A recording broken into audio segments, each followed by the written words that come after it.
Un meurtre sauvage. De nombreux suspects et des éléments contradictoires. Mais le département médico-légal est sûr d'une chose. Le meurtrier connaissait la victime. Et cette certitude fournit dès le départ un avantage aux enquêteurs. Un tueur en série rôde et la police n'a aucune piste. Jusqu'à ce qu'un enquêteur remarque ce que personne d'autre n'avait vu. Une empreinte digitale sur la peau de l'une des victimes. Mais encore faut-il trouver le moyen de la prélever. Bonjour, je suis heureux de vous retrouver sur ce plateau pour suivre ensemble deux nouvelles affaires des enquêtes impossibles. Dans la première, une jeune fille rêve de donner libre cours à ses projets artistiques. À 19 ans, ses choix ne sont pas encore fixés. Sera-t-elle mannequin, chanteuse ou comédienne? En attendant les opportunités, elle exerce le métier de serveuse dans un bar de nuit. Mais sa beauté n'attire pas que les regards des garçons de son âge. Pour beaucoup de jeunes femmes, il est difficile de résister à l'attrait de la scène, des salles de spectacle et des arts. Âgée de 19 ans, Heather Stigliano pensait avoir tout ce qu'il fallait pour réussir. Elle aimait poser, défiler et monter sur scène. Elle avait aussi une voix superbe.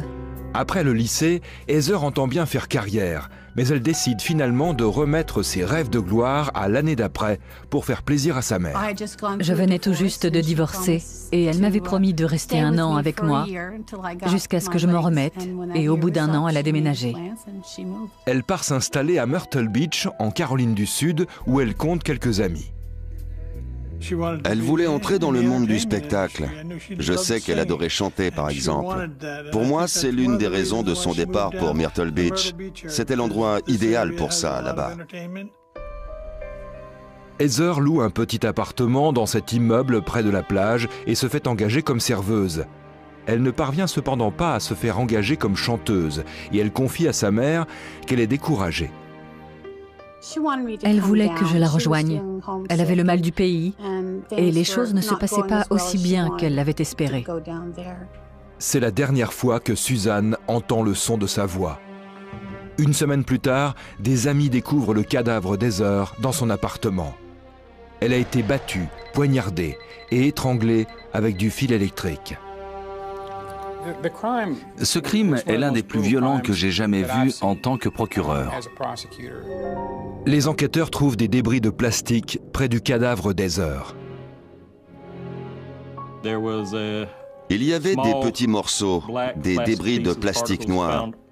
Il y en avait sur le corps et un peu partout dans la pièce autour du corps. On ne savait pas du tout ce que c'était. Aucune trace d'effraction, même si le mobile semble être le vol. Son portefeuille, son appareil photo, son poste de télévision et sa voiture ont disparu. On ne comprenait pas comment le meurtrier avait pu entrer dans l'appartement. On était extrêmement inquiets et on voulait tout faire pour l'arrêter, elle ou lui, avant qu'il ne commette un autre meurtre. La police émet un avis de recherche pour la voiture d'Heather, une Chevrolet de 10 ans immatriculée en Pennsylvanie. On dispose d'un réseau fédéral, géré informatiquement par le FBI à Washington, le NCIC, Centre national de données criminelles. On signale les voitures volées, les objets volés, à peu près tout ce qu'on veut, et l'avis est transmis dans tout le pays. Le NCIC, le Centre national des données criminelles, est un organisme fédéral géré par le FBI. Alors il comporte un système d'analyse et de récupération des dossiers criminels et contient plus d'1 million de données, éléments récoltés sur des scènes de crime, modèles d'armes utilisées pour commettre des meurtres et curriculum vitae, bien sûr, des suspects. Utilisé par la police et par l'ensemble des systèmes judiciaires américains, il peut aussi être consulté par les services des douanes et de l'immigration, ainsi que les autorités policières des États. Dans notre affaire, les enquêteurs espèrent que cette centrale de renseignement pourra leur fournir des informations sur la destination des objets dérobés dans l'appartement d'Heather Stigliano. Parallèlement à cette démarche, un médecin légiste procède à l'autopsie du corps de la jeune fille. Lors de l'autopsie, le médecin légiste photographie et mesure les plaies visibles sur le corps d'Heather. Il en décompte pas moins de 40. Je réalise des croquis, je prends des photos et je pose des feuilles de papier calque sur le cadavre pour dessiner les plaies. Ces feuilles sont ensuite conservées comme pièces à conviction. À partir de l'état de décomposition du corps, le docteur Downs estime que la mort d'Heather remonte à 1 semaine. Le corps a reçu plusieurs coups de couteau post-mortem. Certaines blessures avaient certainement été infligées lors des tout derniers instants avant sa mort. Et il était évident que le meurtrier avait utilisé au moins 3 méthodes différentes pour la tuer, parce qu'elle avait aussi du fil électrique autour du cou. Le médecin légiste découvre également une marque de chaussures ensanglantées sur le t-shirt d'Heather et des entailles qui ressemblent à des coups de couteau sur le haut de la nuque. Dans les 2 cas, cela voudrait dire que le meurtrier a tenté de la plaquer au sol. En revanche, le kit de viol ne révèle la présence d'aucun ADN masculin. Un médecin légiste essaie toujours de déterminer du mieux qu'il peut ce qui a pu arriver à la victime. Dans une affaire comme celle-là, le meurtre d'une jeune femme, on fait absolument tout notre possible pour répondre à ces questions. Sur la scène de crime, les enquêteurs découvrent tout de même un indice très intéressant. L'individu a placé un oreiller sous la tête d'Heather. Mais curieusement, aucune trace de sang. Moi, il avait été placé là bien plus tard. Je dirais même après le meurtre. Et apparemment, le meurtrier connaissait sa victime. Sur la scène de crime, les enquêteurs découvrent plusieurs indices concernant l'identité du meurtrier d'Heather Stigliano. Ils constatent qu'il est revenu sur les lieux pour tenter de nettoyer l'appartement. On a retrouvé du sang à plusieurs endroits, mais il est certain que quelqu'un avait tenté de tout effacer, les taches et tout le reste. Un technicien de la police scientifique applique un produit chimique, du noir amido, dans la salle de bain et sur le sol de la cuisine. On l'utilise sur toutes les scènes de crime. C'est un produit qui réagit au contact du sang séché. Il révèle par exemple des traces de pas partiellement visibles ou même totalement invisibles. Quelques secondes après son application, plusieurs empreintes de chaussures apparaissent. Des traces de chaussures de sport, pointure 45. Et ce sont les mêmes empreintes que celles retrouvées sur le t-shirt d'Heather. Maintenant, on sait qu'elles appartiennent au meurtrier. Ça fait beaucoup de bien de trouver ce genre de preuves aussi bien pour l'enquête qu'intérieurement. En quête de suspects, les enquêteurs interrogent les amis d'Heather, ses collègues et connaissances. Et ils sont très nombreux. Elle était très avenante. Elle adorait être avec ses amis. En fait, elle aimait beaucoup avoir du monde autour d'elle. La police découvre qu'Heather avait un ex-petit ami, Jack Norton, un pilote stationné sur la base aérienne de Pope, non loin de là. Heather vivait des moments difficiles et elle voulait se réconcilier avec lui. On ne savait pas s'ils s'étaient remis ensemble, mais si c'était le cas, ils auraient très bien pu se disputer à nouveau avec les conséquences que l'on connaît. Les enquêteurs s'adressent aux autorités militaires pour savoir où Norton était stationné la semaine où Heather a été tuée. Là-bas, on nous a dit qu'il était parti en mission. Il n'était pas là au moment des faits. Cette semaine-là, Norton était en Arabie Saoudite. Il est donc rayé de la liste des suspects. La famille d'Heather indique alors aux enquêteurs qu'elle a eu des problèmes avec un homme lors de la fête d'Halloween, plusieurs jours avant le meurtre. Elle dit même qu'un capitaine de l'armée de l'air du nom de Robert Dolan l'aurait agressé sexuellement au cours de la fête. Elle avait un peu trop bu ce soir-là. Et elle m'a raconté qu'elle pensait avoir été violée par le mari de l'une des invitées alors qu'elle avait plus ou moins perdu connaissance. Je crois qu'il était dans l'armée de l'air depuis près de 17 ans et qu'il avait 3 enfants. Et c'était un bon mobile parce que si on l'apprenait, ça aurait sans doute brisé sa carrière. La police suspecte également la femme du capitaine Dolan. On a eu l'impression que Carol avait entendu dire qu'Heather allait porter plainte après l'agression sexuelle de son mari. Et évidemment, ça lui donnait une bonne raison d'avoir soit commis elle-même cet homicide pour tirer son mari d'affaires, soit de l'avoir mis au courant pour qu'il s'en charge lui-même, à moins qu'ils n'aient fait le coup tous les deux. Néanmoins, Heather n'a jamais porté plainte contre lui. Lors de l'interrogatoire, le capitaine Dolan et sa femme se montrent très coopératifs et laissent la police prendre leurs empreintes. J'ai comparé leurs empreintes digitales à celles retrouvées sur la scène de crime, mais aucune d'entre elles ne correspondait. On ne pouvait l'inculper de quoi que ce soit, mais on n'était pas sûr pour autant qu'il soit innocent. Les enquêteurs identifient alors un quatrième suspect, Chris Harkins, un ami d'Heather. Il lui est arrivé de séjourner chez elle lorsqu'il venait à Myrtle Beach pour ses affaires. Après avoir interrogé Chris, on a découvert qu'ils étaient juste amis, qu'ils n'avaient pas de relations sexuelles. Il n'y avait rien entre eux. En outre, Harkins a un alibi. Il était à Lexington, en Caroline du Sud, à 250 km de là, le jour du meurtre d'Heather. Au point où nous sommes parvenus dans cette enquête particulièrement complexe, permettez-moi d'en résumer brièvement les faits. Heather Stigliano, une jeune femme de 19 ans, artiste en herbe, est sauvagement assassinée dans l'appartement qu'elle loue dans une station balnéaire de Caroline du Sud. Elle a été frappée de 40 coups de couteau et étranglée à l'aide d'un fil électrique. Puis, un oreiller a été déposé sous sa tête, ce qui laisse penser à un psychologue comportementaliste qu'Heather connaissait son agresseur. Grâce à l'emploi du noir amido, qui colore en bleu foncé les protéines présentes dans le sang, des marques de semelles de chaussures de sport de taille 45 ont pu être prélevées sur le sol. 4 suspects potentiels ont été provisoirement disculpés. Jack Norton, un ex-petit ami pilote de chasse qui se trouvait en Arabie Saoudite au moment du meurtre. Robert Dolan et sa femme Carol. Dolan avait harcelé sexuellement la jeune femme quelques jours plus tôt et sa femme aurait pu vouloir faire taire Heather. Mais leurs empreintes ne correspondent pas à celles recueillies sur la scène de crime. Enfin, Chris Harkins, un ami de la victime, mais lui aussi possède un alibi.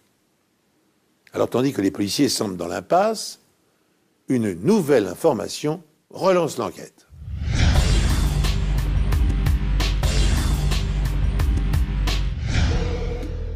C'est alors que les enquêteurs reçoivent un appel inattendu d'un antiquaire de Powell's Island, à 40 km de là, en Caroline du Sud. Lui et sa femme ont appris la nouvelle du meurtre d'Heather dans le journal, et ils pensent avoir des informations susceptibles d'aider la police. Ils nous ont parlé d'un homme qui était venu à la boutique. Apparemment, il venait de se battre et il essayait de vendre un appareil photo. Cet appareil photo est de la même marque et du même modèle que celui qui a disparu de l'appartement d'Heather. Dès le début de la conversation, ils l'ont trouvé suspect. Il s'est même quelque peu emporté quand ils ont refusé de le lui acheter. Il leur a dit qu'il avait besoin d'argent. Tout ça avec un regard qui vous glace le sang. Il le décrit comme un homme blanc d'environ 35 ans, aux cheveux bruns. Il a même eu la présence d'esprit de noter son numéro de plaque minéralogique sur un gobelet.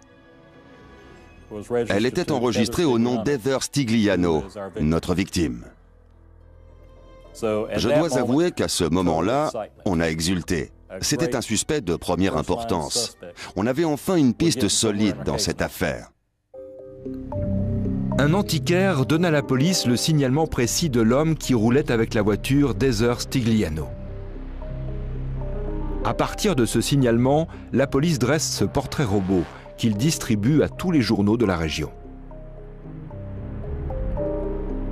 Et cela paie. Très vite, la police est contactée par les ouvriers d'une entreprise de bâtiment de Myrtle Beach.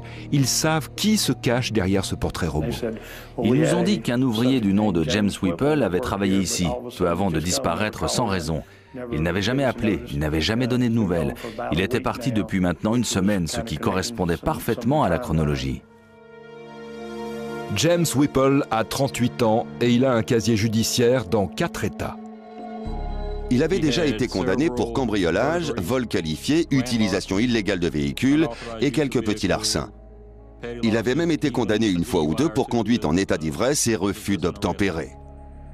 6 jours plus tard, la police retrouve Whipple à Melbourne, en Floride, au volant de la voiture Desert Stigliano. Tout le monde jubilait. En une journée, on avait retrouvé à la fois le suspect et la voiture. Mais quel lien, s'il y en a un, Whipple peut-il avoir avec Heather Stigliano? Les enquêteurs découvrent que Whipple connaissait l'ami d'Heather, Chris Harkins. Ils avaient travaillé ensemble dans le passé. Mais c'était l'unique lien que Whipple avait eu avec Heather à l'époque. Ils s'étaient brièvement rencontrés, puis il était parti avec Chris. Il n'y avait aucun autre lien entre Heather et Whipple. La voiture d'Heather renferme une véritable mine d'indices. J'ai découvert bien plus de choses que je ne l'espérais. J'ai effectué mes fouilles de manière méthodique, en commençant par l'extérieur, puis l'intérieur. Sous le siège avant, les enquêteurs trouvent un couteau scie tordu, un fer à repasser brisé, une paire de chaussures de sport pour hommes et des vêtements tachés de sang. Ils confient le couteau au médecin légiste, le docteur Jamie Downs. Lorsque j'ai eu ce couteau-ci entre les mains, j'ai regardé l'écartement de ses dents. Les pointes du couteau dépassaient, et j'ai remarqué qu'elles étaient placées à intervalles réguliers, ce qui correspondait parfaitement. Le docteur Downs compare ensuite la taille des dents aux marques de couteau sur la peau d'Heather. Une fois encore, tout correspond. Toutes les écorchures au niveau de sa nuque, juste derrière l'oreille, ne dépassaient pas 1 cm et correspondaient parfaitement au couteau que possédait le suspect. Le docteur Downs s'intéresse également au fer à repasser trouvé en possession de Whipple et conclut qu'il a également été utilisé lors du meurtre. Steve Derrick veut alors déterminer si les débris de plastique noir trouvés sur la scène de crime proviennent bien de ce fer à repasser. À partir de là, c'est devenu un vrai puzzle. Une fois que tout a été photographié, on a commencé à recoller tous les morceaux entre eux. Après plusieurs essais et quelques erreurs, Derrick constate que les morceaux s'emboîtent parfaitement. Les morceaux retrouvés sur les lieux et le fer à repasser dans la voiture prouvaient la présence de Whipple sur la scène de crime. Les enquêteurs examinent également les chaussures de sport trouvées en possession de Whipple. C'est du 45, soit la même pointure que les empreintes de chaussures trouvées dans le sang sur la scène de crime. Steve Derrick utilise de la poudre dactyloscopique rouge ordinaire pour obtenir l'empreinte de la chaussure droite, avant de l'appliquer sur un transparent.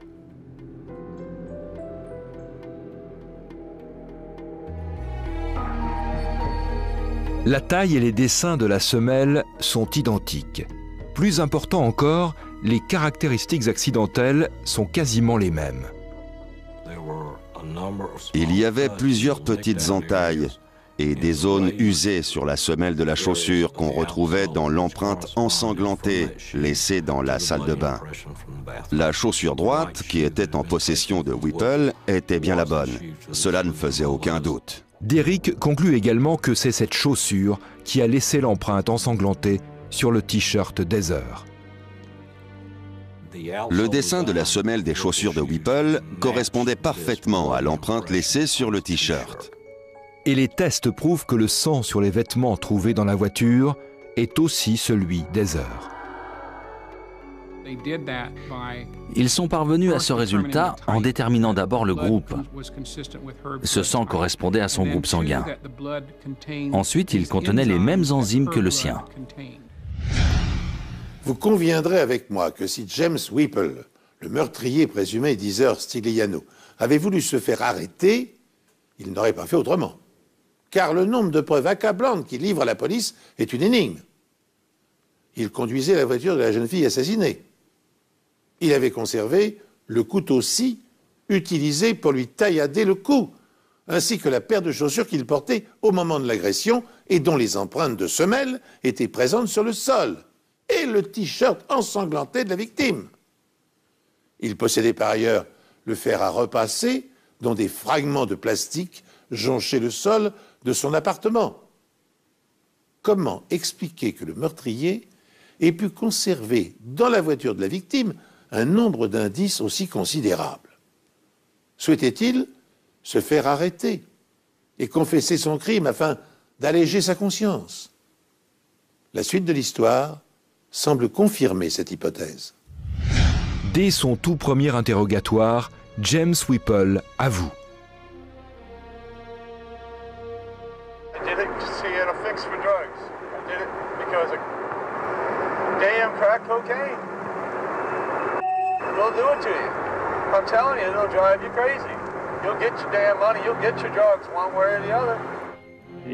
Il m'a avoué que c'était bien lui le meurtrier, et il a même ajouté qu'il méritait la peine de mort pour ce qu'il lui avait fait.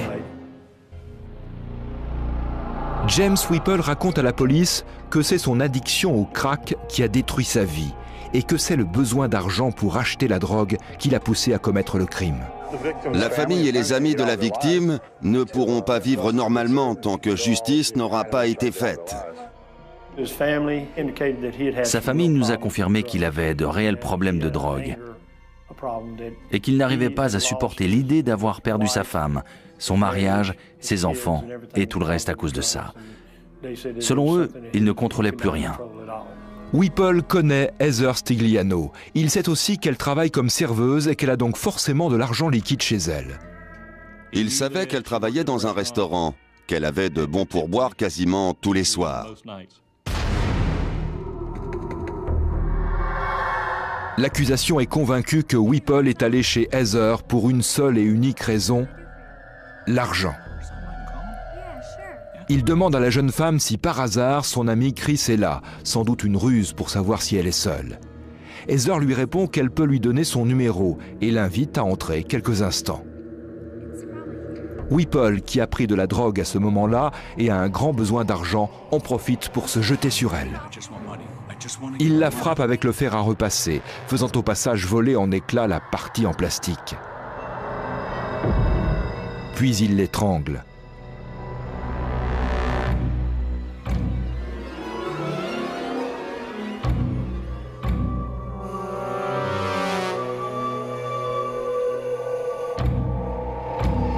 Whipple emporte tout l'argent qu'il trouve, ainsi que plusieurs objets qu'il espère revendre. Avant de repartir avec la voiture de Heather. Le lendemain, Whipple raconte qu'il est revenu chez Heather pour nettoyer l'appartement. Il efface ses empreintes digitales et tente de nettoyer le maximum de sang.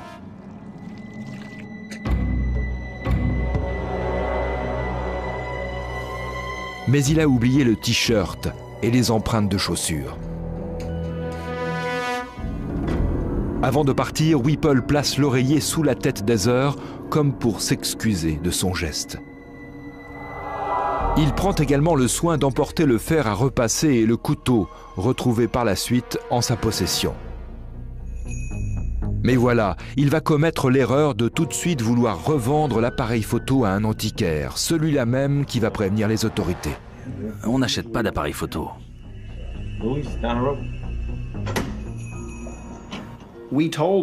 On a bien fait comprendre au jury que Jim Whipple était le seul coupable de ce meurtre.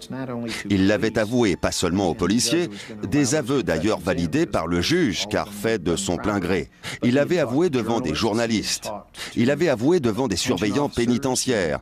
Il avait écrit des lettres à tout le monde pour qu'ils sachent ce qu'il avait fait.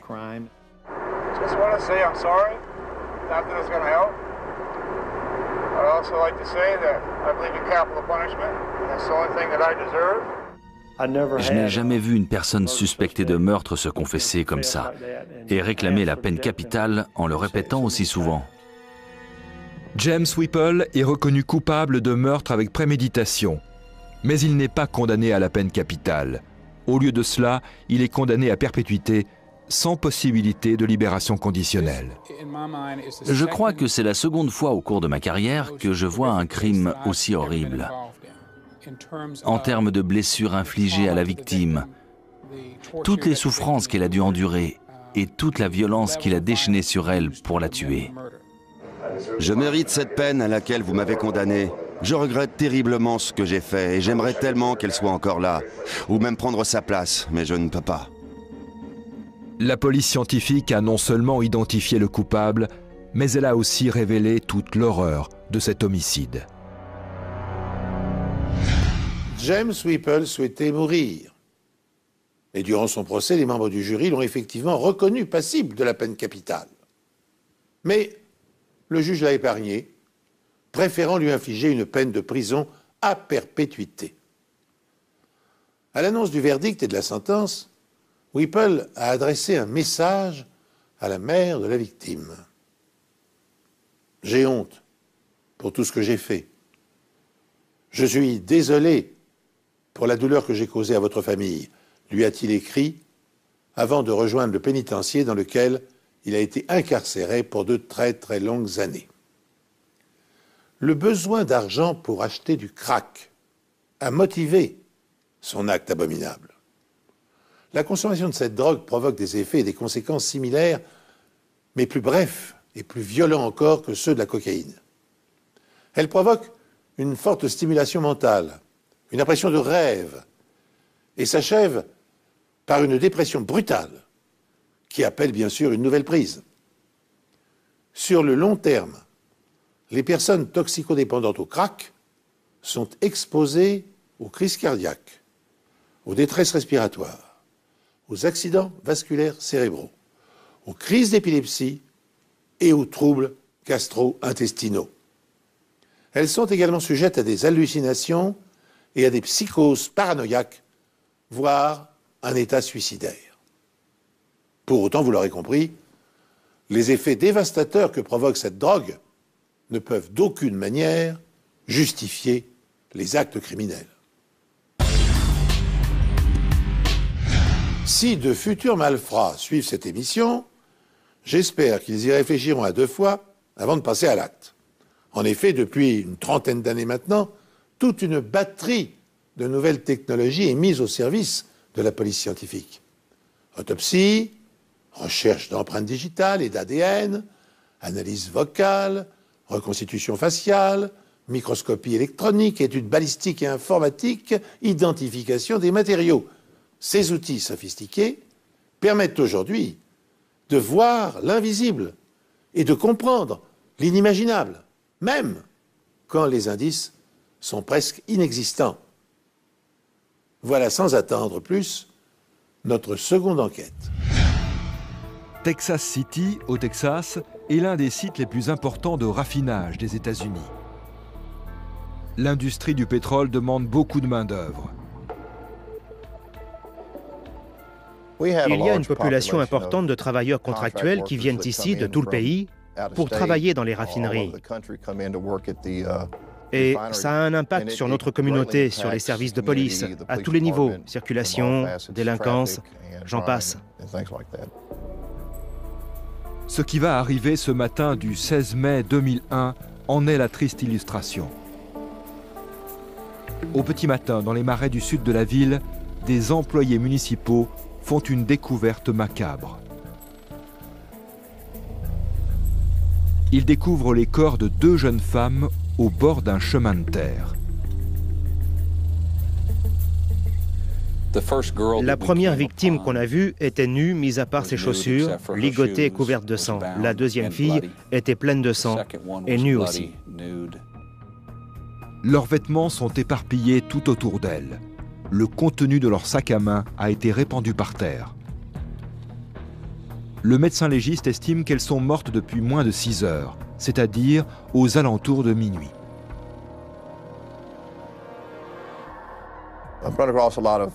J'ai vu beaucoup de personnes mortes et j'ai vu des tas d'homicides depuis, mais je n'ai jamais rien vu de tel. Ce que je veux dire, c'est que quand j'ai vu le premier corps, la première victime qui gisait là, c'était impossible de ne pas percevoir la rage qui avait dû animer le tueur. On pouvait sentir sa colère. C'était une scène vraiment horrible. On avait affaire à quelqu'un qui n'avait absolument aucune considération pour les autres êtres humains. Il était mauvais et en colère. C'est ce que j'ai pensé immédiatement.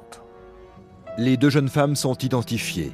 Il s'agit de Dana Feazell, 31 ans, et Camille Kelleman, 32 ans.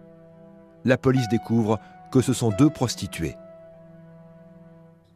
Je pense que ma sœur était maniaco-dépressive et qu'elle n'a pas bénéficié de l'aide dont elle aurait eu besoin. Alors elle s'est tournée vers les médicaments. Elle pratiquait l'automédication. Mais elle est devenue accro aux mauvais médicaments et ça l'a perdue. L'histoire de Dana Feazell est similaire. Elle était toxicomane de longue date. Toutes deux étaient de jolies jeunes femmes. Elles étaient issues de très bonnes familles. Elles avaient tout pour elles. C'est tragique. Je ne sais pas pourquoi elles ont pris ce chemin. Personne ne le saura sans doute jamais. Quand on est arrivé, on a constaté à quel point l'endroit était sauvage, avec toute cette végétation, les serpents, les coyotes et les insectes. Pour nous, c'était impossible d'inspecter toute la zone pour rechercher d'autres victimes éventuelles. Les gardes-côtes mènent alors une recherche aérienne. Heureusement, il n'y a pas d'autres victimes. Les enquêteurs inspectent le périmètre, à la recherche d'indices permettant d'identifier le tueur. Le désordre règne sur la scène de crime. C'est pourquoi la police pense que c'est la première fois que le criminel a tué. Peut-être qu'il a été interrompu. À mon avis, il fallait qu'il soit très négligent pour laisser tous ces éléments derrière lui. Ça nous a permis de recueillir un grand nombre d'indices pour notre enquête. Près des corps, les enquêteurs trouvent deux serviettes blanches. On s'est demandé s'il y avait de l'ADN dessus. Est-ce qu'il leur a mis dans la bouche? Est-ce qu'il a mis une substance dessus qui l'a aidé à maîtriser les filles? La police trouve aussi des éclats de verre tombés par terre et plantés dans la jambe d'une des victimes. Elle a dû donner un coup dans une vitre de la voiture et elle s'est brisée en morceaux. Sur place, des canettes de bière ont l'air d'avoir été bues récemment. On les a ramassées avec l'espoir qu'elle nous apprendrait quelque chose. Les enquêteurs recueillent les indices un à un, mais pour le moment, ils n'ont aucune certitude quant à leur utilité pour retrouver la trace du tueur. Deux jeunes femmes sont mortes dans les marais du sud-est de la ville de Texas City, et les familles réclament des réponses. Peu importe ce qu'elles faisaient au moment de leur mort, personne ne mérite de mourir comme ça. Personne. Un profileur de la police pense que l'auteur de ces meurtres va de nouveau frapper. Il m'a dit, dans des termes on ne peut plus clairs, que cet individu allait faire d'autres victimes dans la région si on ne l'arrêtait pas, et qu'il fallait le retrouver le plus rapidement possible. Les meurtres, presque simultanés de deux jeunes prostituées dans un marais texan, mettent en alerte les policiers, car le tueur risque de frapper encore. En effet, criminologues et profilers savent depuis longtemps que les prostituées réveillent les instincts pervers et sanguinaires des psychopathes. Le tristement célèbre Jack l'Éventreur avait massacré 5 d'entre elles dans les bas quartiers de Londres à la fin du XIXe siècle. Autre difficulté à laquelle se heurtent les policiers, n'ayant généralement aucun lien avec leurs victimes, les tueurs en série laissent peu d'indices exploitables sur les scènes de crime. Dans l'affaire qui nous occupe, les experts ont dû se contenter de collecter des serviettes blanches, des débris de verre et des canettes de bière. Maigre moisson pour identifier un prédateur capable de récidiver d'un jour à l'autre.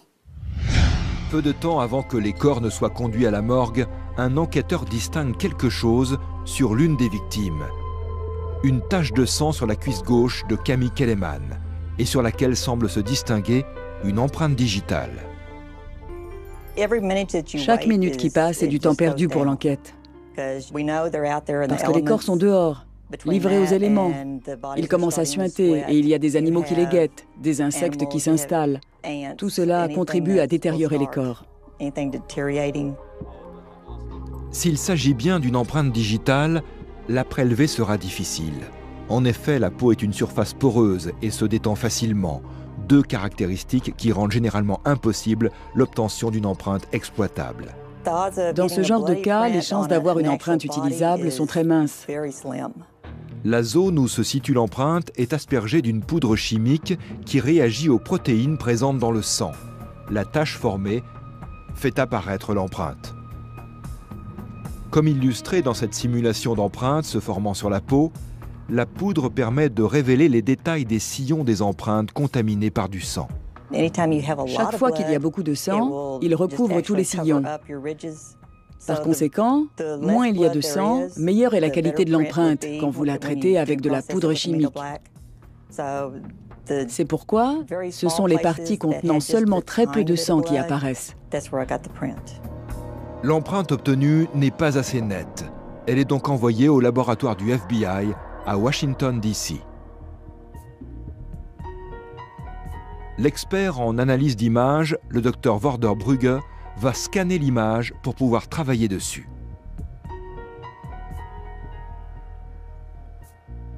La texture de la peau au niveau de la cuisse de la victime a obscurci l'empreinte.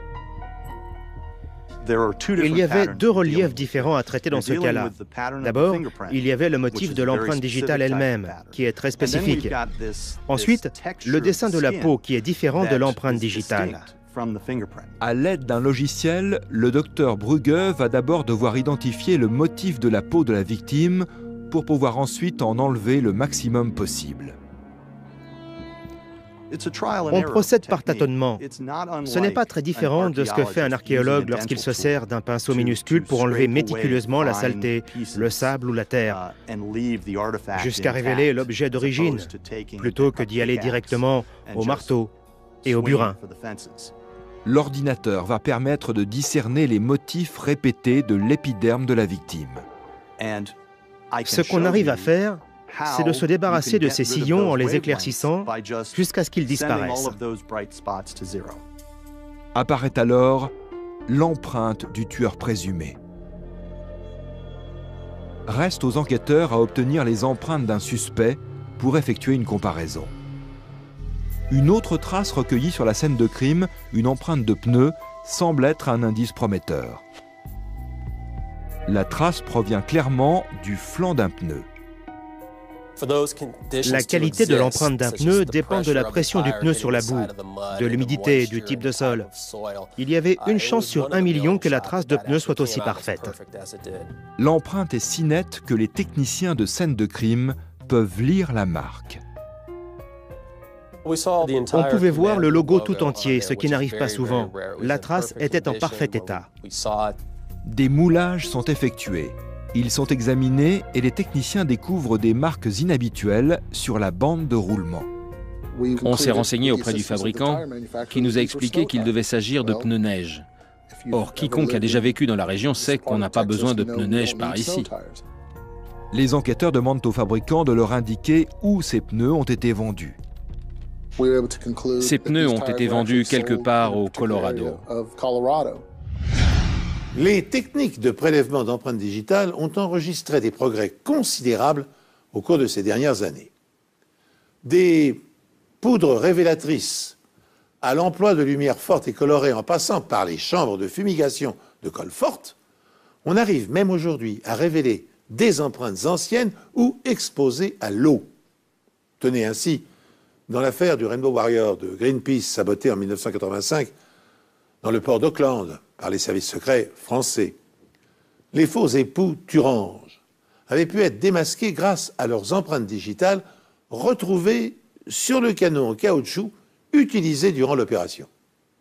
Par ailleurs, les marques de pneus peuvent être identifiées grâce à leurs dimensions, aux dessins spécifiques de leur sculpture et aux traces d'usure.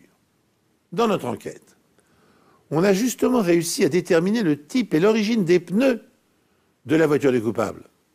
Mais une fois encore, ces indices seront-ils suffisants pour identifier le prédateur ?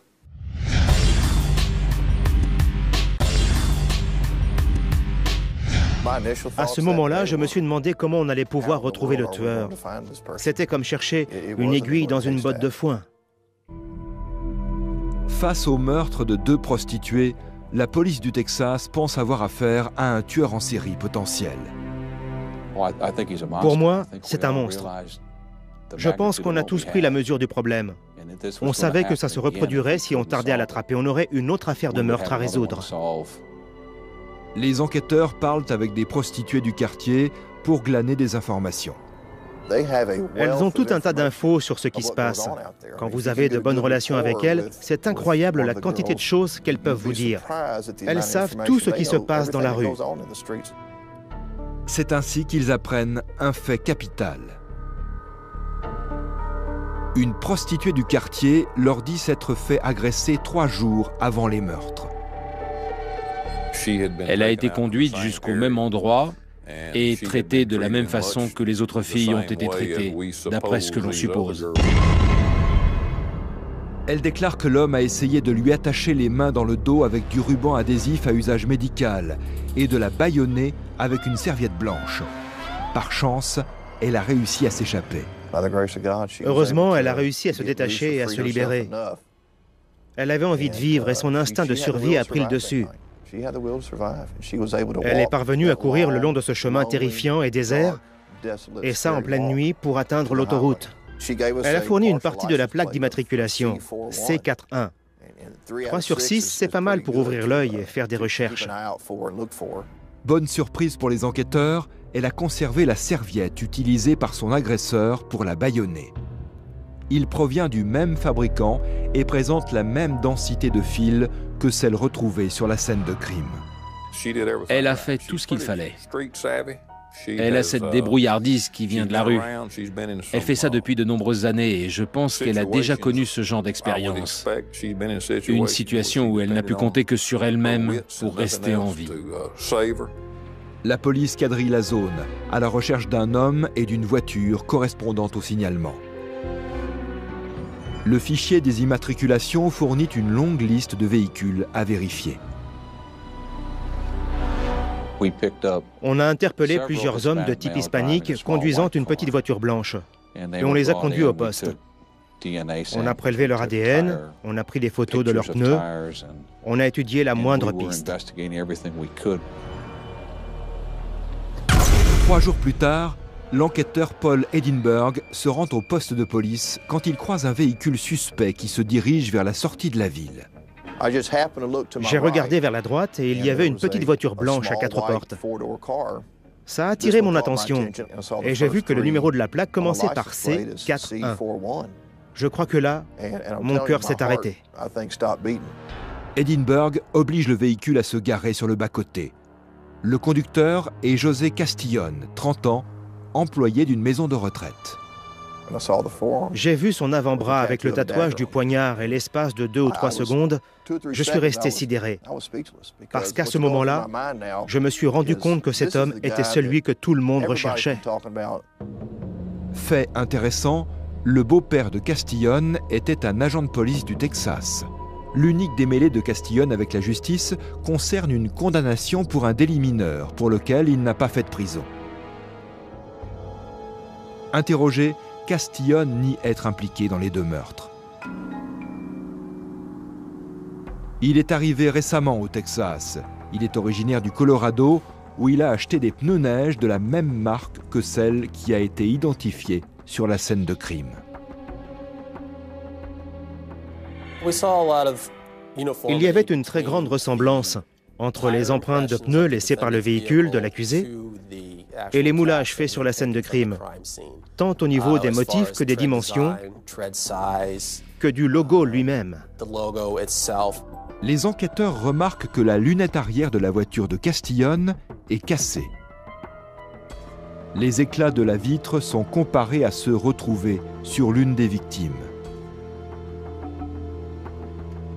L'indice de réfraction, qui mesure la vitesse à laquelle la lumière traverse le verre, est identique dans les 2 cas.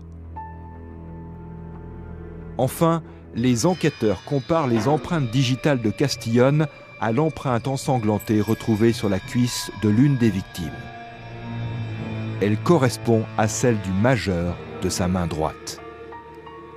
Ça a été un grand moment, le moment où tout s'est joué, parce qu'on avait un dossier solide et il n'y avait plus qu'à passer le relais à la justice. On tenait notre homme, il n'y avait plus de doute possible. 2 jours après la mort de Dana Fiesel et de Camille Keleman, José Castillon est inculpé de meurtre. Mais le procureur cherche à découvrir son mobile. Les enquêteurs pensent que les canettes de bière collectées sur la scène de crime ont été bues par le suspect et qu'il était ivre. Avec les codes barres, on a demandé aux fabricants de retrouver à qui les canettes avaient été vendues. Et c'est comme ça qu'on est remonté jusqu'à cette épicerie. Grâce au témoignage d'une prostituée, le tueur en série a pu être identifié et arrêté. Il se nomme José Castillon. Il porte un tatouage sur l'avant-bras droit. Sa voiture correspond à celle décrite par le témoin. Elle est équipée de pneus neige dont l'empreinte est identique à celle recueillie sur la scène de crime. Une de ces empreintes digitales coïncide avec la marque prélevée sur la cuisse d'une victime. Enfin, pour ne laisser aucune place au doute raisonnable et emporter l'adhésion unanime des membres du jury, lorsque le procès aura lieu bien sûr, les enquêteurs s'efforcent de démontrer que les canettes de bière trouvées près des cadavres ont bien été achetées et consommées par le suspect. Le registre informatique du magasin révèle qu'un homme a acheté ces bières la nuit où ont eu lieu les meurtres. Grâce au reçu, les enquêteurs ont l'heure à laquelle le pack de bière a été acheté. De plus, le client a payé par chèque. Le chèque est d'un montant de 19,68 $ et il est signé José Castillon. Qu'en est-il des serviettes blanches? Castillon travaille dans une maison de retraite où l'on utilise quotidiennement des centaines de serviettes blanches. Ils nous ont conduits dans la buanderie. On a fouillé, on a trouvé des serviettes. Elles étaient identiques, du même fabricant. Elles avaient la même épaisseur de fil, le lien était indiscutable. D'après l'accusation, José Castillon aurait fait monter les 2 victimes dans sa voiture en même temps. Ensuite, il a jeté négligemment ses canettes de bière par terre. Le code barre prouve que Castillon les a achetées. Castillon aurait ensuite ligoté les 2 femmes, avant de les bâillonner à l'aide des serviettes volées sur son lieu de travail. Pour tenter de s'échapper, l'une des jeunes femmes a donné un coup dans la vitre arrière de la voiture et l'a brisée. C'est à ce moment-là que les éclats de verre sont rentrés dans sa jambe. Après les meurtres, entraînant les corps dans l'herbe, Castillon a laissé son empreinte digitale sur la cuisse de Camille Keleman. De plus, en quittant les lieux, il a laissé les empreintes de ses pneus dans la terre humide. Je ne peux pas imaginer. Je n'ai pas envie d'imaginer ce qu'elles ont vécu. Elles sont sans doute sorties en se disant qu'elles allaient s'amuser et faire la fête. Mais elles sont montées dans la mauvaise voiture. Elles étaient amies, elles sont montées dans une voiture et l'une des 2 a vu l'autre mourir sous ses yeux. Les techniciens de scène de crime ont travaillé vite et dans des conditions difficiles. Et ils ont réalisé un miracle en récupérant l'empreinte sur la peau d'une des victimes. Ensuite, un logiciel très performant a permis d'améliorer la qualité de cette empreinte pour prouver sans l'ombre d'un doute que José Castillon est le tueur. L'empreinte du pneu a également joué un rôle important dans cette enquête. On ne pourra jamais reproduire les mêmes traces de pneus. Des empreintes aussi nettes, c'est exceptionnel. Il a laissé tellement d'indices derrière lui. Il a vraiment été négligent. C'est presque comme s'il avait voulu se faire prendre. Parce que dans la plupart des enquêtes, on ne relève pas autant d'indices. Là, il y avait des preuves à l'appel. Castillon accepte de plaider coupable face à l'accusation de meurtre et d'enlèvement. Il est condamné à la prison à vie, sans possibilité de remise de peine. C'était incroyable. Il a préféré plaider coupable et écoper d'office de 2 peines de prison à vie consécutives. Personne, et probablement pas José Castillon lui-même, ne connaît la raison de sa haine envers les femmes.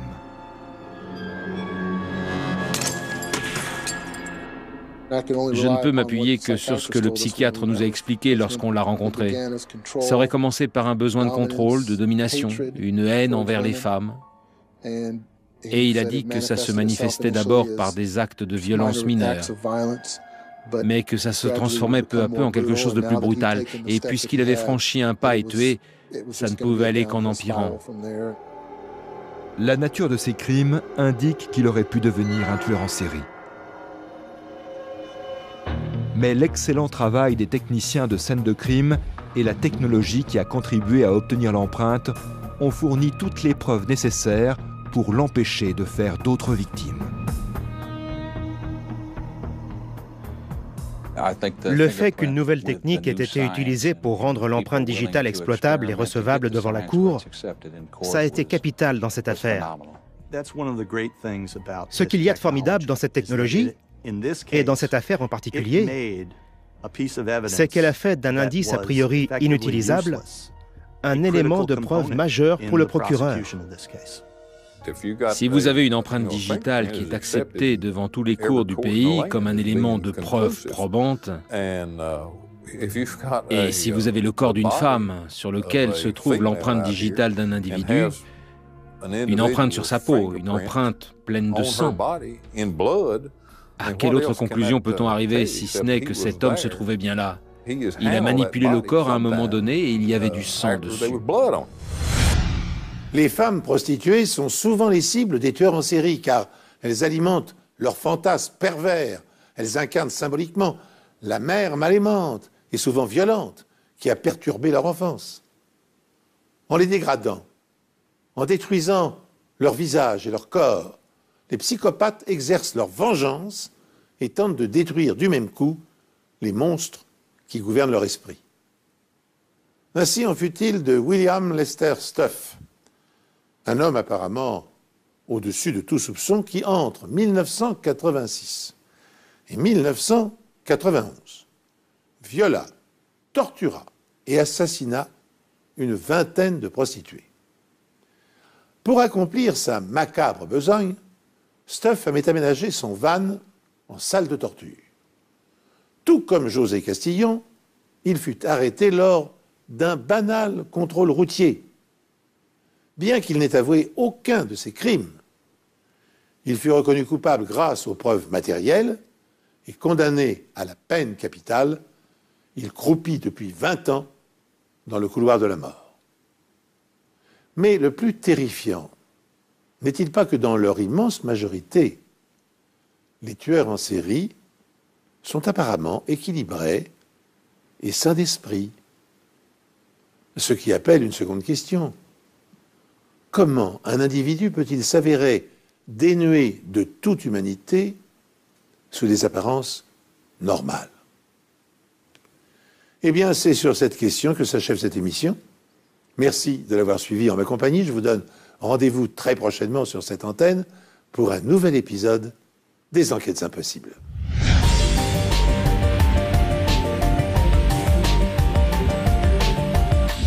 Avant qu'il ne commette un autre meurtre. La police émet un avis de recherche pour la voiture d'Heather, une Chevrolet de 10 ans immatriculée en Pennsylvanie. On dispose d'un réseau fédéral, géré informatiquement par le FBI à Washington, le NCIC, Centre national de données criminelles. On signale les voitures volées, les objets volés, à peu près tout ce qu'on veut et l'avis est transmis dans tout le pays. Le NCIC, le Centre national des données criminelles, est un organisme fédéral géré par le FBI. Alors il comporte un système d'analyse et de récupération des dossiers criminels et contient plus d'1 million de données, éléments récoltés sur des scènes de crime, modèles d'armes utilisées pour commettre des meurtres et curriculum vitae, bien sûr, des suspects. Utilisé par la police et par l'ensemble des systèmes judiciaires américains, il peut aussi être consulté par les services des douanes et de l'immigration ainsi que les autorités policières des États. Dans notre affaire, les enquêteurs espèrent que cette centrale de renseignement pourra leur fournir des informations sur la destination des objets dérobés dans l'appartement d'Heather Stigliano. Parallèlement à cette démarche, un médecin légiste procède à l'autopsie du corps de la jeune fille. Lors de l'autopsie, le médecin légiste photographie et mesure les plaies visibles sur le corps d'Heather. Il en décompte pas moins de 40. Je réalise des croquis, je prends des photos et je pose des feuilles de papier calque sur le cadavre pour dessiner les plaies. Ces feuilles sont ensuite conservées comme pièces à conviction. À partir de l'état de décomposition du corps, le docteur Downs estime que la mort d'Heather remonte à 1 semaine. Le corps a reçu plusieurs coups de couteau post-mortem. Certaines blessures avaient certainement été infligées lors des tout derniers instants avant sa mort.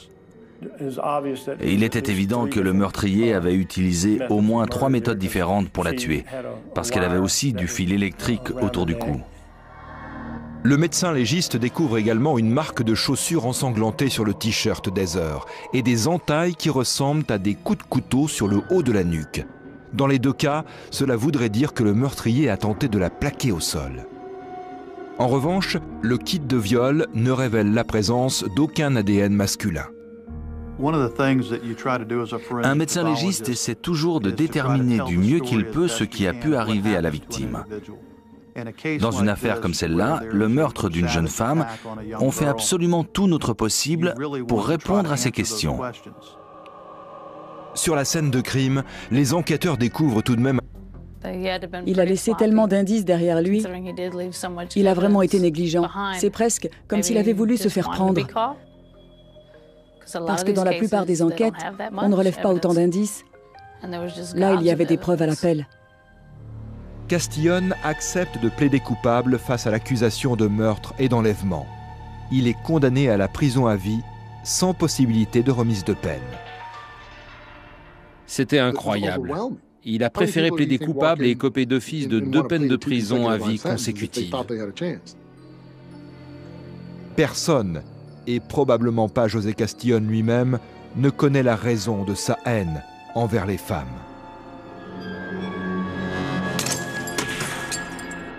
Je ne peux m'appuyer que sur ce que le psychiatre nous a expliqué lorsqu'on l'a rencontré. Ça aurait commencé par un besoin de contrôle, de domination, une haine envers les femmes.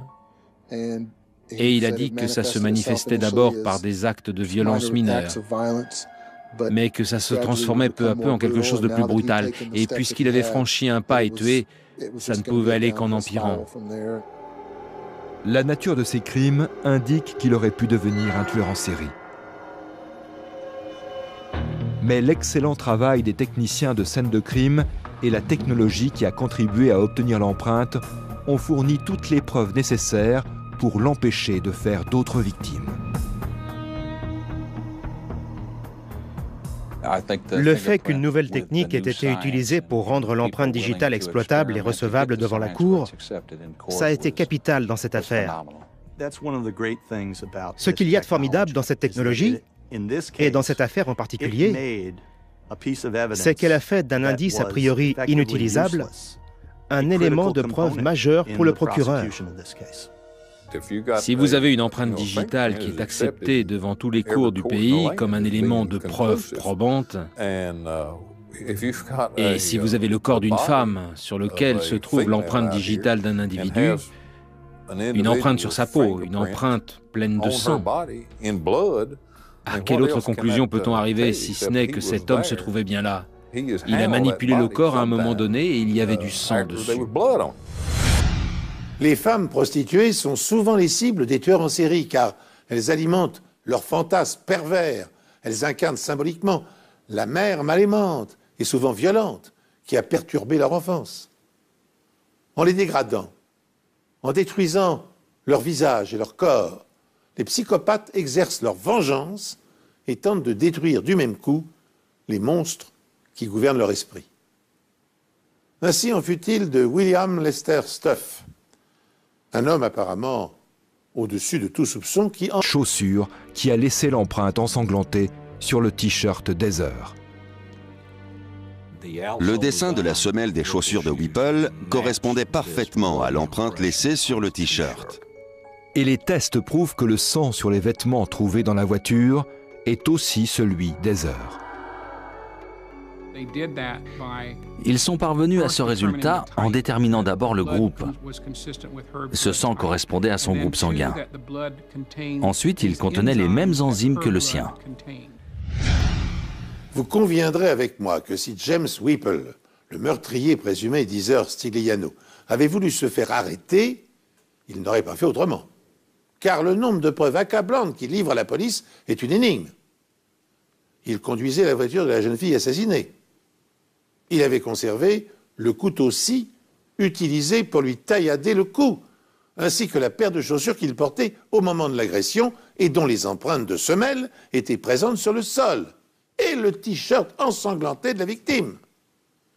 Il possédait par ailleurs le fer à repasser, dont des fragments de plastique jonchaient le sol de son appartement. Comment expliquer que le meurtrier ait pu conserver dans la voiture de la victime un nombre d'indices aussi considérable? Souhaitait-il se faire arrêter et confesser son crime afin d'alléger sa conscience? La suite de l'histoire semble confirmer cette hypothèse.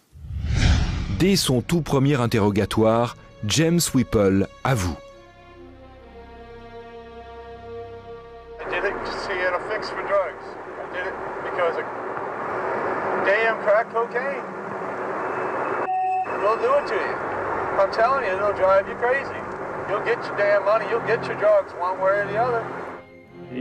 Il m'a avoué que c'était bien lui le meurtrier, et il a même ajouté qu'il méritait la peine de mort pour ce qu'il lui avait fait. James Whipple raconte à la police que c'est son addiction au crack qui a détruit sa vie et que c'est le besoin d'argent pour acheter la drogue qui l'a poussé à commettre le crime. La famille et les amis de la victime ne pourront pas vivre normalement tant que justice n'aura pas été faite.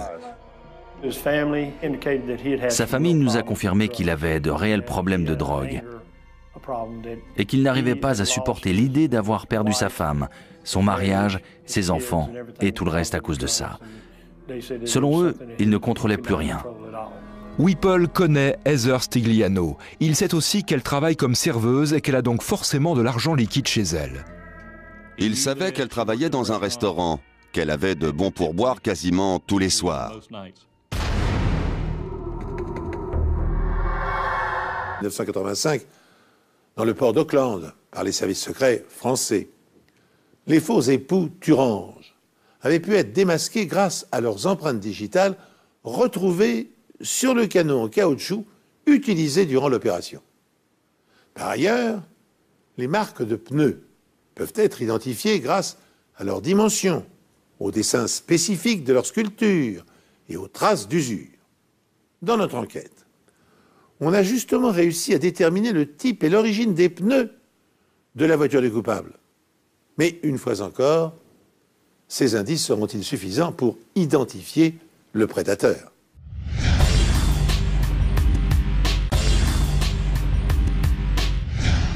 À ce moment-là, je me suis demandé comment on allait pouvoir retrouver le tueur. C'était comme chercher une aiguille dans une botte de foin. Face au meurtre de 2 prostituées, la police du Texas pense avoir affaire à un tueur en série potentiel. Pour moi, c'est un monstre. Je pense qu'on a tous pris la mesure du problème. On savait que ça se reproduirait si on tardait à l'attraper. On aurait une autre affaire de meurtre à résoudre. Les enquêteurs parlent avec des prostituées du quartier pour glaner des informations. Elles ont tout un tas d'infos sur ce qui se passe. Quand vous avez de bonnes relations avec elles, c'est incroyable la quantité de choses qu'elles peuvent vous dire. Elles savent tout ce qui se passe dans la rue. C'est ainsi qu'ils apprennent un fait capital. Une prostituée du quartier leur dit s'être fait agresser 3 jours avant les meurtres.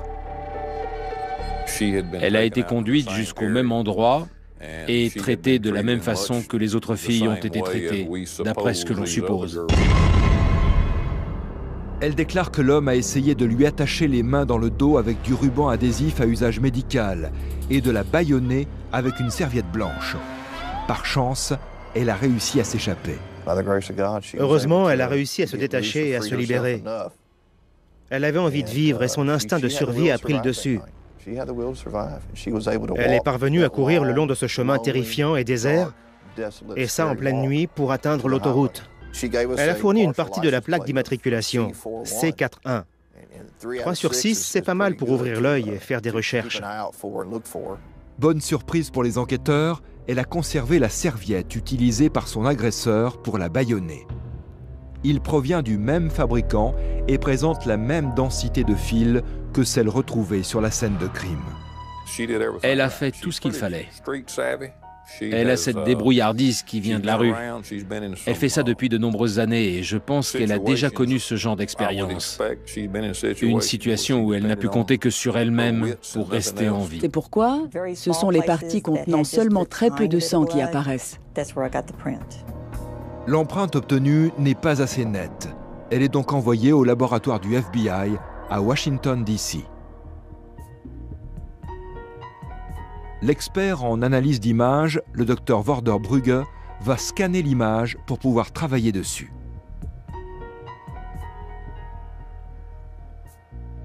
La texture de la peau au niveau de la cuisse de la victime a obscurci l'empreinte. Il y avait 2 reliefs différents à traiter dans ce cas-là. D'abord, il y avait le motif de l'empreinte digitale elle-même, qui est très spécifique. Ensuite, le dessin de la peau qui est différent de l'empreinte digitale. À l'aide d'un logiciel, le docteur Brugge va d'abord devoir identifier le motif de la peau de la victime pour pouvoir ensuite en enlever le maximum possible. On procède par tâtonnement. Ce n'est pas très différent de ce que fait un archéologue lorsqu'il se sert d'un pinceau minuscule pour enlever méticuleusement la saleté, le sable ou la terre, jusqu'à révéler l'objet d'origine, plutôt que d'y aller directement au marteau et au burin. L'ordinateur va permettre de discerner les motifs répétés de l'épiderme de la victime. Ce qu'on arrive à faire, c'est de se débarrasser de ces sillons en les éclaircissant jusqu'à ce qu'ils disparaissent. Apparaît alors l'empreinte du tueur présumé. Reste aux enquêteurs à obtenir les empreintes d'un suspect pour effectuer une comparaison. Une autre trace recueillie sur la scène de crime, une empreinte de pneu, semble être un indice prometteur. La trace provient clairement du flanc d'un pneu. La qualité de l'empreinte d'un pneu dépend de la pression du pneu sur la boue, de l'humidité, du type de sol. Il y avait une chance sur 1 million que la trace de pneu soit aussi parfaite. L'empreinte est si nette que les techniciens de scène de crime peuvent lire la marque. On pouvait voir le logo tout entier, ce qui n'arrive pas souvent. La trace était en parfait état. Des moulages sont effectués. Ils sont examinés et les techniciens découvrent des marques inhabituelles sur la bande de roulement. On s'est renseigné auprès du fabricant qui nous a expliqué qu'il devait s'agir de pneus neige. Or, quiconque a déjà vécu dans la région sait qu'on n'a pas besoin de pneus neige par ici. Les enquêteurs demandent au fabricant de leur indiquer où ces pneus ont été vendus. Ces pneus ont été vendus quelque part au Colorado. Les techniques de prélèvement d'empreintes digitales ont enregistré des progrès considérables au cours de ces dernières années. Des poudres révélatrices allant qualifié utilisation illégale de véhicules et quelques petits larcins. Il avait même été condamné une fois ou deux pour conduite en état d'ivresse et refus d'obtempérer. 6 jours plus tard, la police retrouve Whipple à Melbourne, en Floride, au volant de la voiture d'Heather Stigliano. Tout le monde jubilait. En une journée, on avait retrouvé à la fois le suspect et la voiture. Mais quel lien, s'il y en a un, Whipple peut-il avoir avec Heather Stigliano? Les enquêteurs découvrent que Whipple connaissait l'ami d'Heather, Chris Harkins. Ils avaient travaillé ensemble dans le passé. Mais c'était l'unique lien que Whipple avait eu avec Heather à l'époque. Ils s'étaient brièvement rencontrés, puis il était parti avec Chris. Il n'y avait aucun autre lien entre Heather et Whipple. La voiture d'Heather renferme une véritable mine d'indices. J'ai découvert bien plus de choses que je ne l'espérais. J'ai effectué mes fouilles de manière méthodique, en commençant par l'extérieur, puis l'intérieur. Sous le siège avant, les enquêteurs trouvent un couteau scie tordu, un fer à repasser brisé, une paire de chaussures de sport pour hommes et des vêtements tachés de sang. Ils confient le couteau au médecin légiste, le docteur Jamie Downs. Lorsque j'ai eu ce couteau-ci entre les mains, j'ai regardé l'écartement de ses dents.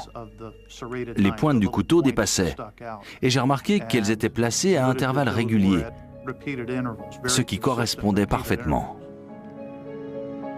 Le docteur Downs compare ensuite la taille des dents aux marques de couteau sur la peau d'Heather. Une fois encore, tout correspond. Toutes les écorchures au niveau de sa nuque, juste derrière l'oreille, ne dépassaient pas 1 centimètre et correspondaient parfaitement au couteau que possédait le suspect. Le docteur Downs s'intéresse également au fer à repasser trouvé en possession de Whipple et conclut qu'il a également été utilisé lors du meurtre. Steve Derrick veut alors déterminer si les débris de plastique noir trouvés sur la scène de crime proviennent bien de ce fer à repasser. À partir de là, c'est devenu un vrai puzzle. Une fois que tout a été photographié, on a commencé à recoller tous les morceaux entre eux. Après plusieurs essais et quelques erreurs, Derrick constate que les morceaux s'emboîtent parfaitement. Les morceaux retrouvés sur les lieux et le fer à repasser dans la voiture prouvaient la présence de Whipple sur la scène de crime. Les enquêteurs examinent également les chaussures de sport trouvées en possession de Whipple. Une des jeunes femmes a donné un coup dans la vitre arrière de la voiture et l'a brisée. C'est à ce moment-là que des éclats de verre sont rentrés dans sa jambe. Après les meurtres, entraînant les corps dans l'herbe, Castillon a laissé son empreinte digitale sur la cuisse de Camille Kelleman. De plus, en quittant les lieux, il a laissé les empreintes de ses pneus dans la terre humide.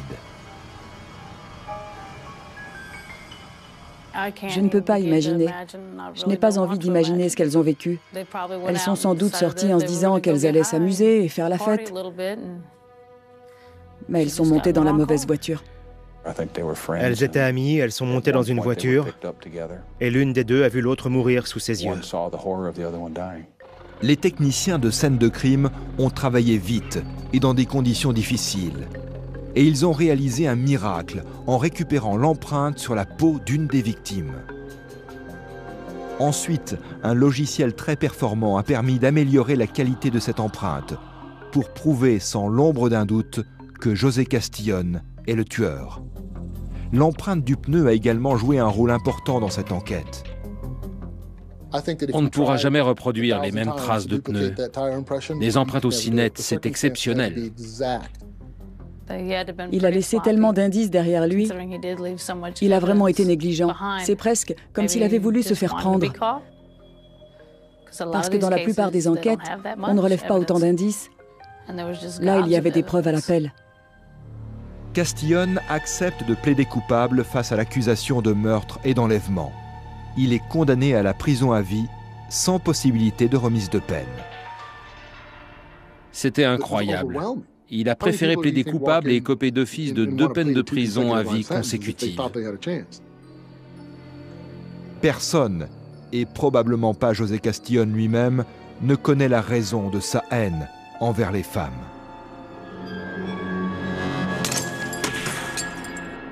Je ne peux m'appuyer que sur ce que le psychiatre nous a expliqué lorsqu'on l'a rencontré. Ça aurait commencé par un besoin de contrôle, de domination, une haine envers les femmes. Et il a dit que ça se manifestait d'abord par des actes de violence mineure, mais que ça se transformait peu à peu en quelque chose de plus brutal. Et puisqu'il avait franchi un pas et tué, ça ne pouvait aller qu'en empirant. La nature de ces crimes indique qu'il aurait pu devenir un tueur en série. Mais l'excellent travail des techniciens de scène de crime et la technologie qui a contribué à obtenir l'empreinte ont fourni toutes les preuves nécessaires pour l'empêcher de faire d'autres victimes. Le fait qu'une nouvelle technique ait été utilisée pour rendre l'empreinte... Il recouvre tous les sillons. Par conséquent, moins il y a de sang, meilleure est la qualité de l'empreinte quand vous la traitez avec de la poudre chimique. C'est pourquoi ce sont les parties contenant seulement très peu de sang qui apparaissent. L'empreinte obtenue n'est pas assez nette. Elle est donc envoyée au laboratoire du FBI à Washington, D.C. L'expert en analyse d'images, le Dr Vorder Brugge, va scanner l'image pour pouvoir travailler dessus.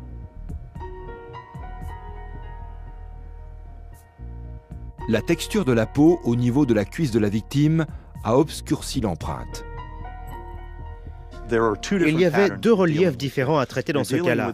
D'abord, il y avait le motif de l'empreinte digitale elle-même, qui est très spécifique. Ensuite, le dessin de la peau, qui est différent de l'empreinte digitale. À l'aide d'un logiciel, le docteur Brugge va d'abord devoir identifier le motif de la peau de la victime pour pouvoir ensuite en enlever le maximum possible. On procède par tâtonnement. Ce n'est pas très différent de ce que fait un archéologue lorsqu'il se sert d'un pinceau minuscule pour enlever méticuleusement la saleté, le sable ou la terre, jusqu'à révéler l'objet d'origine, plutôt que d'y aller directement au marteau et au burin. L'ordinateur va permettre de discerner les motifs répétés de l'épiderme de la victime. Ce qu'on arrive à faire, c'est de se débarrasser de ces sillons en les éclaircissant jusqu'à ce qu'ils disparaissent. Apparaît alors l'empreinte du tueur présumé.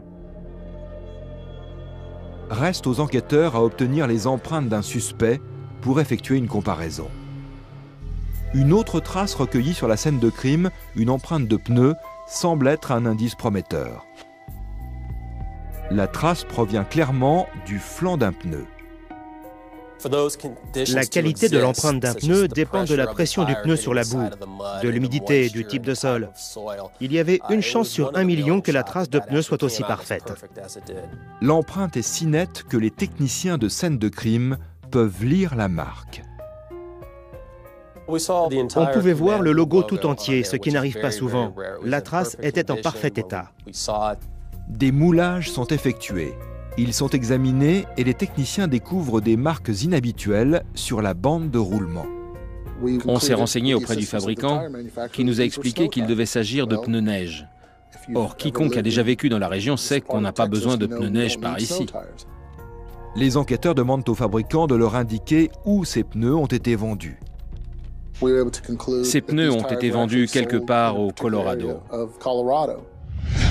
Son tout premier interrogatoire, James Whipple avoue.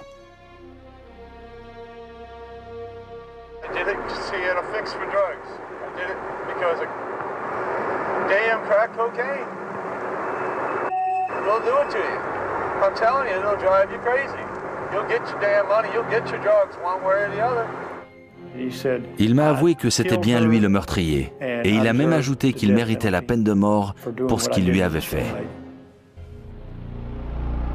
James Whipple raconte à la police que c'est son addiction au crack qui a détruit sa vie et que c'est le besoin d'argent pour acheter la drogue qui l'a poussé à commettre le crime. La famille et les amis de la victime ne pourront pas vivre normalement tant que justice n'aura pas été faite. Sa famille nous a confirmé qu'il avait de réels problèmes de drogue et qu'il n'arrivait pas à supporter l'idée d'avoir perdu sa femme, son mariage, ses enfants et tout le reste à cause de ça. Selon eux, il ne contrôlait plus rien. Whipple connaît Heather Stigliano. Il sait aussi qu'elle travaille comme serveuse et qu'elle a donc forcément de l'argent liquide chez elle. Il savait qu'elle travaillait dans un restaurant, qu'elle avait de bons pourboires quasiment tous les soirs. L'accusation est convaincue que Whipple est allé chez Heather pour une seule et unique raison, l'argent. Il demande à la jeune femme si par hasard son ami Chris est là, sans doute une ruse pour savoir si elle est seule. Heather lui répond qu'elle peut lui donner son numéro et l'invite à entrer quelques instants. Whipple, qui a pris de la drogue à ce moment-là et a un grand besoin d'argent, en profite pour se jeter sur elle. Il la frappe avec le fer à repasser, faisant au passage voler en éclats la partie en plastique. puis il l'étrangle.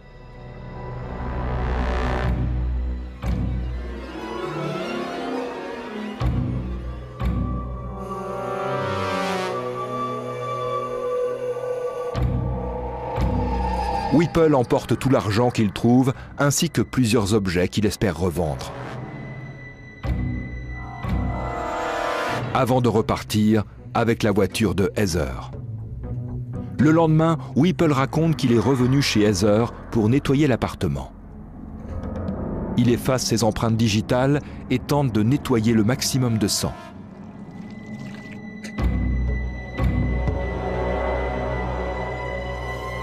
Mais il a oublié le t-shirt et les empreintes de chaussures. Avant de partir, Whipple place l'oreiller sous la tête d'Heather comme pour s'excuser de son geste. Il prend également le soin d'emporter le fer à repasser par des actes de violence mineure, mais que ça se transformait peu à peu en quelque chose de plus brutal. Et puisqu'il avait franchi un pas et tué, ça ne pouvait aller qu'en empirant. La nature de ces crimes indique qu'il aurait pu devenir un tueur en série. Mais l'excellent travail des techniciens de scène de crime et la technologie qui a contribué à obtenir l'empreinte ont fourni toutes les preuves nécessaires pour l'empêcher de faire d'autres victimes. Le fait qu'une nouvelle technique ait été utilisée pour rendre l'empreinte digitale exploitable et recevable devant la cour, ça a été capital dans cette affaire. Ce qu'il y a de formidable dans cette technologie, et dans cette affaire en particulier, c'est qu'elle a fait d'un indice a priori inutilisable un élément de preuve majeur pour le procureur. Si vous avez une empreinte digitale qui est acceptée devant tous les cours du pays comme un élément de preuve probante, et si vous avez le corps d'une femme sur lequel se trouve l'empreinte digitale d'un individu, une empreinte sur sa peau, une empreinte pleine de sang, à quelle autre conclusion peut-on arriver si ce n'est que cet homme se trouvait bien là? Il a manipulé le corps à un moment donné et il y avait du sang dessus. Les femmes prostituées sont souvent les cibles des tueurs en série car elles alimentent leurs fantasmes pervers. Elles incarnent symboliquement la mère mal aimante et souvent violente qui a perturbé leur enfance. En les dégradant, en détruisant leur visage et leur corps, les psychopathes exercent leur vengeance et tentent de détruire du même coup les monstres qui gouvernent leur esprit. Ainsi en fut-il de William Lester Stuff, un homme apparemment au-dessus de tout soupçon qui, entre 1986 et 1991, viola, tortura et assassina une vingtaine de prostituées. Pour accomplir sa macabre besogne, Stuff avait aménagé son van en salle de torture. Tout comme José Castillon, il fut arrêté lors d'un banal contrôle routier. Bien qu'il n'ait avoué aucun de ses crimes, il fut reconnu coupable grâce aux preuves matérielles et condamné à la peine capitale. Il croupit depuis 20 ans dans le couloir de la mort. Mais le plus terrifiant, n'est-il pas que dans leur immense majorité, les tueurs en série sont apparemment équilibrés et sains d'esprit? Ce qui appelle une seconde question. Comment un individu peut-il s'avérer dénué de toute humanité? Ça nous a permis de recueillir un grand nombre d'indices pour notre enquête. Près des corps, les enquêteurs trouvent 2 serviettes blanches. On s'est demandé s'il y avait de l'ADN dessus. Est-ce qu'il leur a mis dans la bouche? Est-ce qu'il a mis une substance dessus qui l'a aidé à maîtriser les filles? La police trouve aussi des éclats de verre tombés par terre et plantés dans la jambe d'une des victimes. Elle a dû donner un coup dans une vitre de la voiture et elle s'est brisée en morceaux. Sur place, des canettes de bière ont l'air d'avoir été bues récemment. On les a ramassées avec l'espoir qu'elle nous apprendrait quelque chose. Les enquêteurs recueillent les indices un à un, mais pour le moment, ils n'ont aucune certitude quant à leur utilité pour retrouver la trace du tueur. 2 jeunes femmes sont mortes dans les marais du sud-est de la ville de Texas City et les familles réclament des réponses. Peu importe ce qu'elles faisaient au moment de leur mort, personne ne mérite de mourir comme ça. Personne. Un profileur de la police pense que l'auteur de ces meurtres va de nouveau frapper. Il m'a dit, dans des termes on ne peut plus clairs, que cet individu allait faire d'autres victimes dans la région si on ne l'arrêtait pas, et qu'il fallait le retrouver le plus rapidement possible. Les meurtres, presque simultanés de 2 jeunes prostituées dans un marais texan, mettent en alerte les policiers, car le tueur risque de frapper encore. En effet, criminologues et profilers savent depuis longtemps que les prostituées réveillent les instincts pervers et sanguinaires des psychopathes. Le tristement célèbre Jack l'Éventreur avait massacré 5 d'entre elles dans les bas quartiers de Londres à la fin du XIXe siècle. Autre difficulté à laquelle se heurtent les policiers, n'ayant généralement aucun lien avec leurs victimes, les tueurs en série laissent peu d'indices exploitables sur les scènes de crime. Dans l'affaire qui nous occupe, les experts ont dû se contenter de collecter des serviettes blanches, des débris de verre et des canettes de bière. Maigre moisson pour identifier un prédateur capable de récidiver d'un jour à l'autre.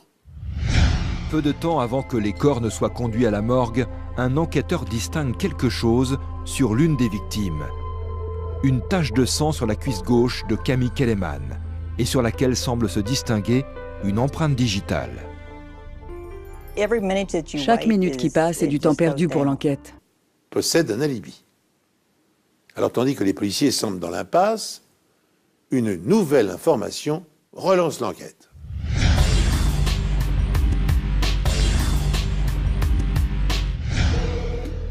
C'est alors que les enquêteurs reçoivent un appel inattendu d'un antiquaire de Powell's Island, à 40 km de là, en Caroline du Sud.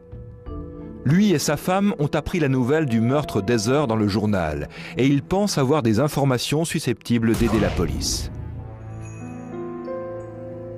Ils nous ont parlé d'un homme qui était venu à la boutique. Apparemment, il venait de se battre et il essayait de vendre un appareil photo. Cet appareil photo est de la même marque et du même modèle que celui qui a disparu de l'appartement d'Heather. Dès le début de la conversation, ils l'ont trouvé suspect. Il s'est même quelque peu emporté quand ils ont refusé de le lui acheter. Il leur a dit qu'il avait besoin d'argent. Tout ça avec un regard qui vous glace le sang. Il le décrit comme un homme blanc d'environ 35 ans, aux cheveux bruns. Il a même eu la présence d'esprit de noter son numéro de plaque minéralogique sur un gobelet. Elle était enregistrée au nom d'Heather Stigliano, notre victime. Je dois avouer qu'à ce moment-là, on a exulté. C'était un suspect de première importance. On avait enfin une piste solide dans cette affaire. Un antiquaire donne à la police le signalement précis de l'homme qui roulait avec la voiture d'Heather Stigliano. À partir de ce signalement, la police dresse ce portrait robot qu'il distribue à tous les journaux de la région. Et cela paie. Très vite, la police est contactée par les ouvriers d'une entreprise de bâtiment de Myrtle Beach. Ils savent qui se cache derrière ce portrait robot. Ils nous ont dit qu'un ouvrier du nom de James Whipple avait travaillé ici, peu avant de disparaître sans raison. Il n'avait jamais appelé, il n'avait jamais donné de nouvelles. Il était parti depuis maintenant une semaine, ce qui correspondait parfaitement à la chronologie. James Whipple a 38 ans et il a un casier judiciaire dans 4 États. Il avait déjà été condamné pour cambriolage, vol qualifié, utilisation illégale de véhicules et quelques petits larcins. Il avait même été condamné une fois ou deux pour conduite en état d'ivresse et refus d'obtempérer. 6 jours plus tard, la police retrouve Whipple à Melbourne, en Floride, au volant de la voiture d'Heather Stigliano. Tout le monde jubilait. En une journée, on avait retrouvé à la fois le suspect et la voiture. Mais quel lien, s'il y en a un, Whipple peut-il avoir avec Heather Stigliano? Les enquêteurs découvrent que Whipple connaissait l'ami d'Heather, Chris Harkins. Ils avaient travaillé ensemble dans le passé.